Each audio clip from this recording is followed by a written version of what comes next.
नमस्कार दोस्तों, आइए सुनते हैं मुंशी प्रेमचंद्र साहित्य सेवा सदन पार्ट 52। पंडित मदन सिंह के 4-5 मास के सदुद्योग का यह फल हुआ कि 20-25 वेश्याओं ने अपनी लड़कियों को अनाथालय में भेजना स्वीकार कर लिया। 3 वेश्याओं ने अपनी सारी संपत्ति अनाथालय के निमित्त अर्पण कर दी। 5 वेश्याएं निकाह करने पर राजी हो गई। सच्ची हितवाकांक्षा कभी निष्फल नहीं होती। अगर समाज को विश्वास हो जाए कि आप उसके अच्छे सेवक हैं, आप उसका उद्धार करना चाहते हैं, आप निस्वार्थ हैं, तो वह आपके पीछे चलने को तैयार हो जाता है। लेकिन यह विश्वास सच्चे स्वभाव के बिना कभी प्राप्त नहीं होता। जब तक अंतःकरण दिव्य और उज्जवल न हो, वह प्रकाश का प्रतिबिंब दूसरों पर नहीं डाल सकता। पदम सिंह ने सेवा भाव का उदय हो गया था। हम में कितने ही ऐसे सज्जन हैं जिनके मस्तिष्क में राष्ट्र की कोई सेवा करने का विचार उत्पन्न होता है, लेकिन बहुधा वह विचार ख्याति लाभ की आकांक्षा से प्रेरित होता है। हम वह काम करना चाहते हैं जिससे हमारा नाम प्राणी मात्र की जीवा पर हो। कोई ऐसा लेख अथवा अन्य ग्रंथ लिखना चाहते हैं जिसकी लोग मुक्त कंठा से प्रशंसा करें, और प्राय हमारे इस स्वार्थ का कुछ न कुछ बदला भी हमको मिल जाता है। लेकिन जनता के हृदय में हम घर नहीं कर सकते। कोई मनुष्य चाहे वो कितने ही दुख में हो, उस व्यक्ति के सामने अपना शोक प्रकट नहीं करना चाहता जिसे वह अपना सच्चा मित्र न समझता हो। पदम सिंह को अब दाल मंडी में जाने का बहुत अवसर मिलता था, और वह वेश्याओं के जीवन का जितना ही अनुभव करते थे उतना ही उन्हें दुख होता था। ऐसी ऐसी सुकोमल रमणियों का भोग विलास के लिए अपना सर्वस्व गंवाते देखकर उनका हृदय करुणा से विहल हो जाता था। उनकी आंखों में आंसू निकल पड़ते थे। उन्हें यह ज्ञात हो रहा था कि ये स्त्रियां विचार शून्य नहीं, भाव शून्य नहीं, बुद्धिहीन नहीं, लेकिन माया के हाथों में पड़कर उनकी सारी सद्वृत्ति उल्टे मार्ग पर जा रही है। तृष्णा ने उनकी आत्माओं को निर्बल निश्चेष्ट बना दिया है। पदम सिंह इस माया जाल को तोड़ना चाहते थे। वह इन भूली हुई आत्माओं को सचेत किया चाहते थे। वह उनकी इस अज्ञानावस्था से मुक्त किया चाहते थे, पर माया जाल इतना दृढ़ था और अज्ञान बंधन इतना पुष्ट, निद्रा इतनी गहरी थी कि पहले 6 महीनों में उससे अधिक सफलता न हो सकी, जिसका ऊपर वर्णन किया जा चुका है। शराब के नशे में मनुष्य की जो दशा हो जाती है, वही दशा इन वेश्याओं की हो गई थी। उधर प्रभाकर राव और उनके मित्रों ने इस प्रस्ताव के शेष भागों को फिर बोर्ड में उपस्थित किया। उन्होंने केवल पदम सिंह से द्वेष हो जाने के कारण उन मंतव्यों का विरोध किया था, पर अब पदम सिंह का वेश्यानुराग देखकर वह उन्हीं के बनाए हुए हथियार से उन पर आघात कर बैठे।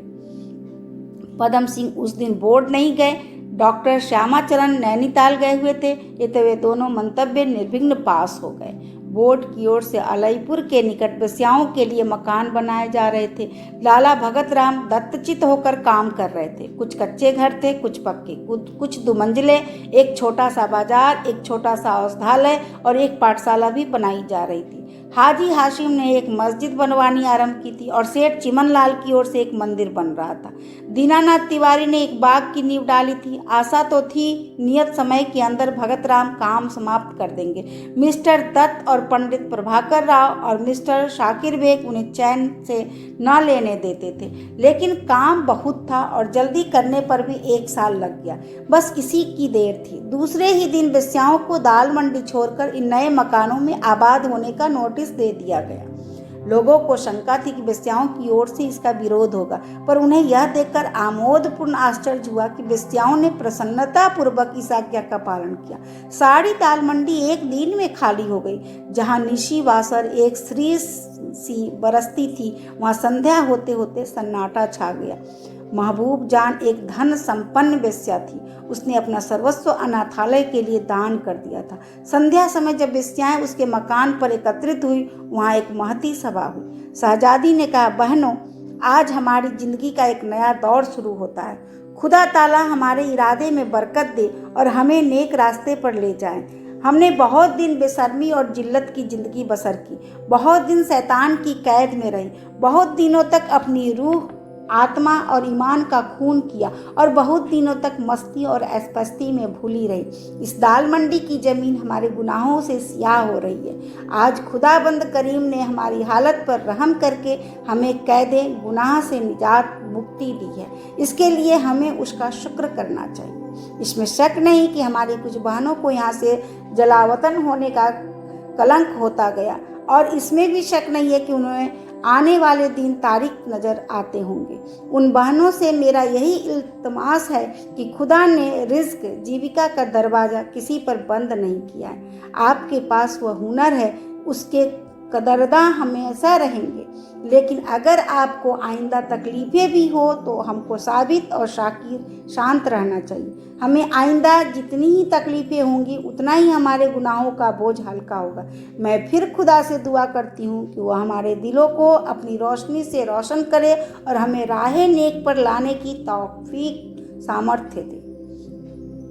राम भोली बाई बोली, हमें पदम सिंह शर्मा का हृदय से धन्यवाद देना चाहिए। उन्होंने धर्म मार्ग दिखाया है। उन्हें परमात्मा सदा सुखी रखे। जोहरा जान बोली, मैं अपनी बहनों से यही कहना चाहती हूँ कि वह आइंदा से हलाल हराम का ख्याल रखे। गाना बजाना हमारे लिए हलाल है, इसी हुनर में कमाल हासिल करो। बदकार रईसों के शुबत कामुतरता का खिलौना बनना छोड़ना चाहिए। बहुत दिनों तक गुनाह की गुलामी की, अब हमें अपने को आज़ाद करना चाहिए। हमको खुदा ने क्या इसलिए पैदा किया है कि अपना हुस्न, अपनी जवानी, अपनी रूह, अपना ईमान, अपनी गैरत, अपनी हया हराम कर शुबत परस्त आदमियों की नज़र करें। जब कोई मनचला नौजवान रईस हमारे ऊपर दीवाना हो जाता है तो हमको कितनी खुशी होती है। हमारी नायिका फुली नहीं समाती, सफरदाई बगले बजाने लगते हैं और हमें तो ऐसा मालूम होता है गोया सोने की चिड़िया फंस गई। लेकिन बहनों, यह हमारी हिमाकत है। हमने उसे अपने दाम में नहीं फंसाया बल्कि उसके खुद दाम में फंस गई। उसने सोने और चांदी से हमको खरीद लिया। हम अपनी अस्मत पवित्रता जैसी बेवाह अमूल्य जिन्स खो बैठी। आइंदा से हमारा वह वतीरा ढंग होना चाहिए कि अगर अपने में से किसी को बुराई करते देखे तो उसे उसी वक्त बिरादरी से खारिज कर दे। सुंदरबाई ने कहा, जोहरा बहन ने यह बहुत अच्छी तजवीज़ की है। मैं भी चाहती हूँ अगर हमारे यहाँ किसी को आमदरफ्त होने लगे तो पहले यह देखना चाहिए कि वह कैसा आदमी है। अगर उसे हमसे मोहब्बत हो और अपना दिल भी उस पर आ जाए तो शादी करनी चाहिए। लेकिन वह शादी न करके महज शुबत परस्ती के इरादे से आता हो तो उसे फौरन दुत्कार देना चाहिए। हमें अपनी इज्जत कौड़ियों पर न बेचनी चाहिए। राम प्यारे ने कहा, स्वामी गजाधर ने हमें एक किताब दी है जिसमें लिखा है कि सुंदरता हमारे पूर्व जन्म के अच्छे कर्मों का फल है, लेकिन हम अपने पूर्व जन्म की कमाई भी इस जन्म में नष्ट कर देती हैं। जो बहनें जोहरा की बात को पसंद करती हो वो हाथ उठा दें। इस पर 20-25 बेस्याओं ने हाथ उठाए। राम प्यारे ने फिर कहा, जो इसे पसंद न करती हो वह भी हाथ उठा दे। इस पर एक भी हाथ न उठा। राम प्यारे, कोई हाथ नहीं उठा। इसका यह आशय कि हमने जोहरा की बात मान ली।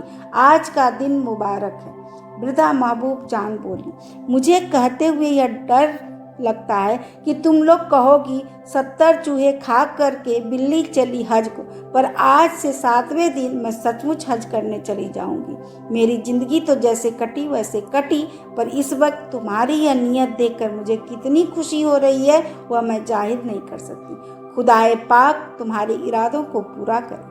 कुछ विषयाएं आपस में कानाफूसी कर रही थी कि उनके चेहरे से मालूम होता था कि ये बातें उन्हें पसंद नहीं आती, लेकिन उन्हें कुछ बोलने का साहस न होता था।